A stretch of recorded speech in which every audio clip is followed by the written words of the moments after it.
Assalamualaikum warahmatullahi wabarakatuh.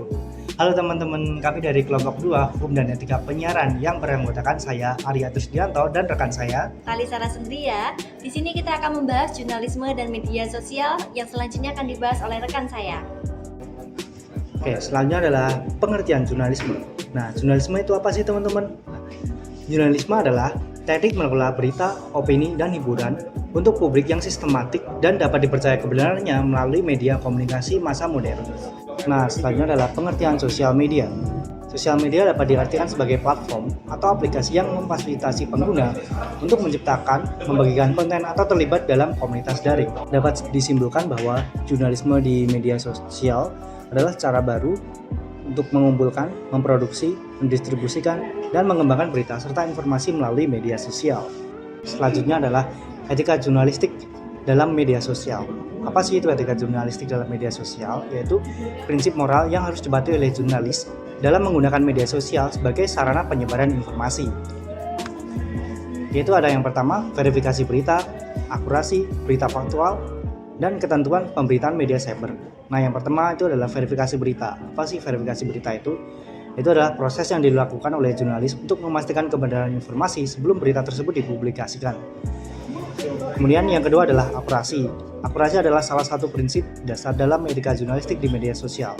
Prinsip ini mengharuskan jurnalis untuk menyajikan berita yang akurat dan berdasarkan fakta yang telah diverifikasi sebelumnya. Selanjutnya adalah berita faktual, yaitu berita yang didasarkan pada fakta yang dapat diverifikasi dan memiliki kebenaran yang dapat dipertanggungjawabkan.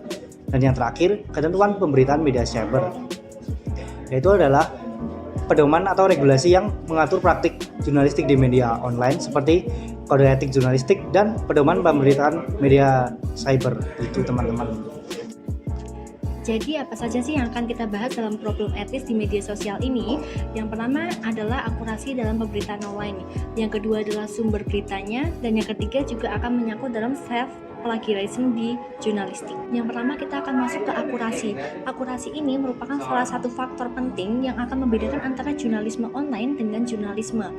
Dalam akurasi ini akan memerlukan proses yang sangat panjang, tidak bisa dilakukan dalam proses yang pendek. Karena dalam akurasi ini memerlukan beberapa sumber, tidak hanya berasal dari satu sumber untuk menciptakan berita yang objektif. Sedangkan di era new media ini menyebabkan tantangan untuk jurnalisme online karena para jurnalis akan berusaha untuk mempublikasi berita secara cepat tanpa akurasi, tanpa memperhatikan faktor akurasi, dengan dalih berita ini bisa diralat di kemudian hari. Dilema antara kecepatan dan akurasi ini akan menimbulkan berita yang subjektif sehingga memunculkan kritik-kritik pembaca terhadap berita. Yang kedua adalah konten dan sumber berita media online. Dalam media online seringkali sumbernya hanya berdasarkan asumsi orang lain sehingga tidak valid dan tidak sah untuk sumber pemberitaan. Dan juga dalam media online seringkali hanya berdasarkan satu sumber informasi tanpa memperhatikan ke sisi lainnya sehingga menyebabkan berita tidak berimbang. Selain itu, media online juga sering melakukan self plagiarism dengan mengcopy paste kalimat-kalimat untuk berita yang sudah di-upload sebelumnya. Yang ketiga masuk ke self plagiarism media online. Dalam media online ini, para jurnalis dituntut untuk mempublikasikan berita secara cepat dengan biaya produksi yang rendah. Karena faktor inilah menyebabkan self plagiarism dalam media online. Salah satu contoh bentuk self plagiarism dalam media online adalah wartawan mempublikasikan berita tanpa datang langsung ke lapangan untuk mencari data. Biasanya publikasi artikel atau publikasi berita ini didasarkan dengan berita-berita yang sebelumnya sudah diupload di media lainnya. Praktik self plagiarism dalam media online ini diperlukan dikarenakan tuntutan untuk mempublikasi berita secara cepat ini dengan dalih nantinya bisa dikoreksi beritanya. Dikarenakan faktor plagiasi melalui media online biasanya memunculkan beberapa judul yang sama, judul yang mirip, dan bahkan beberapa kalimat yang mungkin sama dalam pemberitaan online-nya. Biasanya dalam media online ini satu sumber dijadikan satu berita sehingga menunjukkan adanya pengulangan isu dalam berita-berita selanjutnya yang akan dipublikasi. Contoh kasus yang pertama adalah salah satu pernyataan dari jenderal yang dijadikan satu pemberitaan dalam media online. Kemudian contoh kasus yang kedua adalah plagiasi yang terjadi dalam media online yang mana sebelumnya tulisan ini sudah pernah dipublikasi di media lainnya.